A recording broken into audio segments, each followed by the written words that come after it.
کھڑی زیر جو ہے یہ کسی بھی حرف کے جو ہے وہ نیچے کھڑی زیر ہوتی ہے، ٹھیک ہے، اور اس کو جو ہے وہ یا مدہ بھی کہتے ہیں۔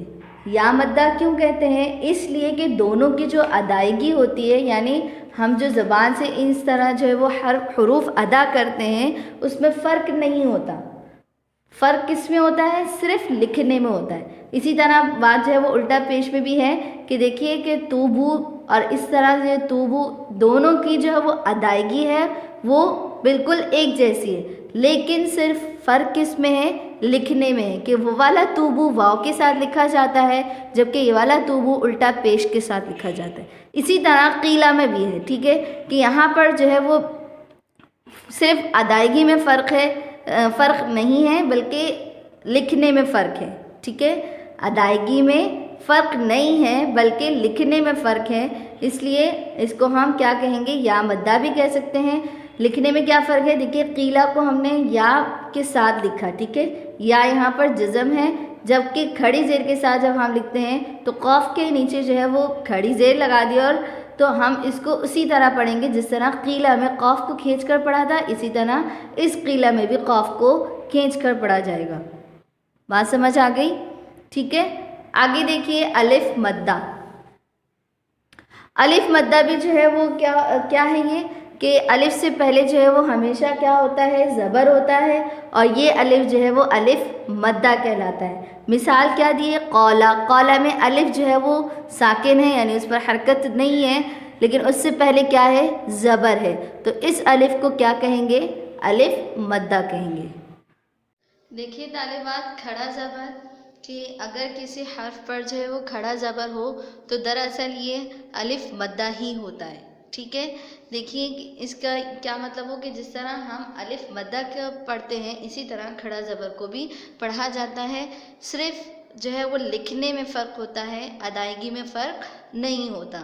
مثال دیکھیے قولا جو ہے وہ یہاں الف کے ساتھ جو ہے وہ دیا ہے، الف مدہ کے ساتھ، ٹھیک ہے، تو یہاں جس طرح قاف کو کھینچ کر پڑھا جاتا ہے اسی طرح قولا جو کھڑا زبر کے ساتھ دیا گیا ہے اس میں بھی جو ہے وہ قاف کو کھینچ کر پڑھا جائے گا، ٹھیک ہے۔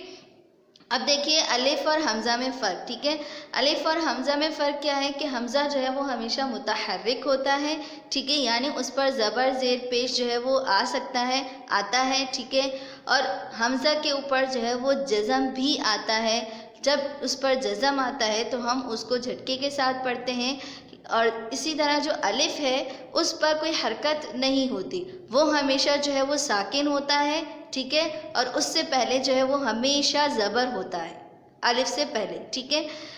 لیکن الف چونکہ ساکن ہوتا ہے تو ہم الف کو جھٹکے کے ساتھ نہیں پڑھتے۔ دو فرق ہو گئے حمزہ اور الف میں، ایک تو یہ کہ حمزہ جو ہے وہ ہمیشہ متحرک ہوتا ہے اور الف پر کوئی حرکت نہیں ہوتی۔ دوسرا فرق کیا ہے کہ حمزہ پر جب جزم آتا ہے تو اس وقت ہم حمزہ کو جھٹکے کے ساتھ پڑھتے ہیں، اور جب الف پر جو ہے وہ چونکہ ساکن ہوتا ہے، ہمیشہ اس پر جزم ہوتا ہے، تو ہم اس کو جھٹکے کے ساتھ نہیں پڑھتے، ٹھیک ہے، اور الف سے پہلے ہمیشہ کیا ہوتا ہے؟ زبر ہوتا ہے۔ تو یہ بنیادی فرق ہے کس میں؟ الف اور حمزہ کے درمیان، ٹھیک ہے۔ آگے دیکھیے حروف لین۔ حروف لین جو ہے وہ دو ہیں، واو اور یا، ٹھیک ہے۔ واو اور یا کب حروف لین بنتے ہیں؟ جبکہ اس سے پہلے کیا ہو؟ زبر ہو، ٹھیک ہے۔ جیسے مثال دیکھیے خوفن۔ خوفن میں واو سے پہلے کیا ہے؟ زبر، ٹھیک ہے۔ اسی طرح کیفا، یا سے پہلے کیا ہے؟ زبر۔ تو ان دونوں یہاں پر واو اور یا کو ہم کیا کہیں گے؟ حروف لین، ٹھیک ہے۔ سمجھ آ رہی ہے نا طالبات؟ بات سمجھ آ رہی ہے آپ لوگوں کو؟ ٹھیک ہے، خوفین میں واو اور یا، کیفا میں جو ہے وہ یا جو ہے وہ کیا ہے؟ حروف لین ہے۔ حروف لین کیوں ہے کہ ان دونوں سے پہلے کیا ہے؟ زبر ہے، ٹھیک ہے۔ آگے دیکھیے حروف مہملہ اور حروف معجمہ۔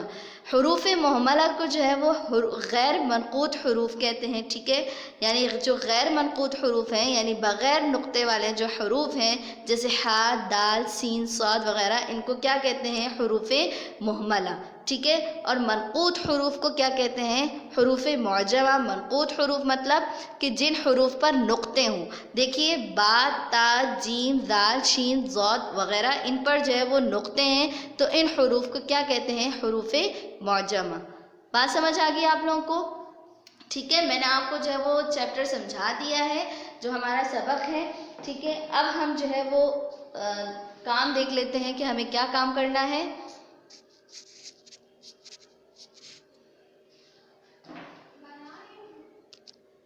دیکھیے طالبات، کتاب پر آئیے، یہاں پر جو وہ ہم کام دیکھ لیتے ہیں کہ کیا کام کرنا ہے ہمیں، ٹھیک ہے۔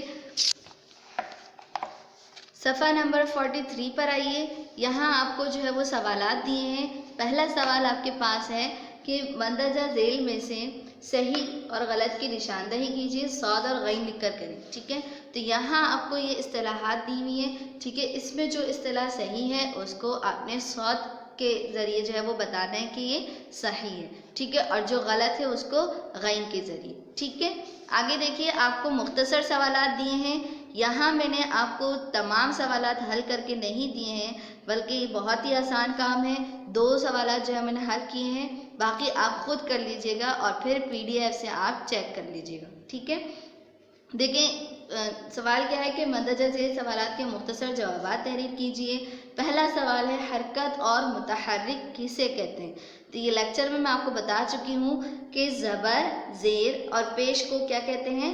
حرکت کہتے ہیں، اور جس حرف پر حرکت ہو اس کو متحرک کہتے ہیں۔ اسی طرح دیکھیے سکون اور ساکن کسے کہتے ہیں؟ تو یہ میں آپ کو لیکچر میں بتا چکی ہوں، اور آپ درسی کتاب سے بھی جو ہے وہ دیکھ سکتے ہیں اپنی کتاب سے، ٹھیک ہے۔ آگے آئیے، آگے آپ کو جو ہے وہ اسی طرح کے اور مختصر سوالات دیے ہیں۔ دیکھیے حروف مدہ کون کون سے ہیں، ہر ایک کی مثال دیجیے۔ حروف مدہ میں نے آپ کو بتایا تھا نا کہ 3 ہیں، کون کون سے ہیں؟ واو، یا اور الف۔ تو یہ جو ہے وہ آپ نے لکھنا ہے کہ 3 حروف جو ہے وہ کیا ہے؟ حروف مدہ ہے، اور ان تینوں کی ایک ایک مثال لکھ دینی، ٹھیک ہے۔ اسی طرح آگے دیکھیے الف اور حمزہ کے درمیان کم از کم 2 فرق بیان کیجیے۔ تو یہ میں آپ کو بتا چکی ہوں کہ کون سے 2 فرق ہیں، ٹھیک ہے۔ اچھا آگے کیا ہے؟ حروف لین کون کون سے ہیں؟ تو یہ میں بھی آپ کو بتا چکی ہوں، یہاں پر میں نے لکھ بھی دیا ہے، ٹھیک ہے، کہ حروف لین کتنے ہیں؟ 2 ہیں، ٹھیک ہے، واو اور یا، اور تب یہ کب ہوتے ہیں؟ جب اس سے پہلے کیا ہو؟ زبر ہو، ٹھیک ہے۔ مثال کے ساتھ لکھنا ہے خوفن اور کیفا۔ پھر آئیے حروف مہملہ اور حروف معجمہ کسے کہتے ہیں؟ تو یہ بھی میں آپ کو جو ہے وہ بتا چکی ہوں ابھی، ٹھیک ہے، آپ دیکھ سکتے ہیں وہاں سے۔ تو آپ جو ہے یہ کام خود سے کریں گے، بہت ہی آسان کام ہے، اور جب آپ کر لیں گے تو پھر جب آپ کو PDF ملے گی تو آپ اس وقت جو ہے اس سے چیک کر لیجیے گا، ٹھیک ہے۔ یہاں پر یہ ہمارا لیکچر مکمل ہوتا ہے۔ اگلی کلاس تک کے لیے اجازت دیجیے۔ السلام علیکم ورحمۃ اللہ وبرکاتہ۔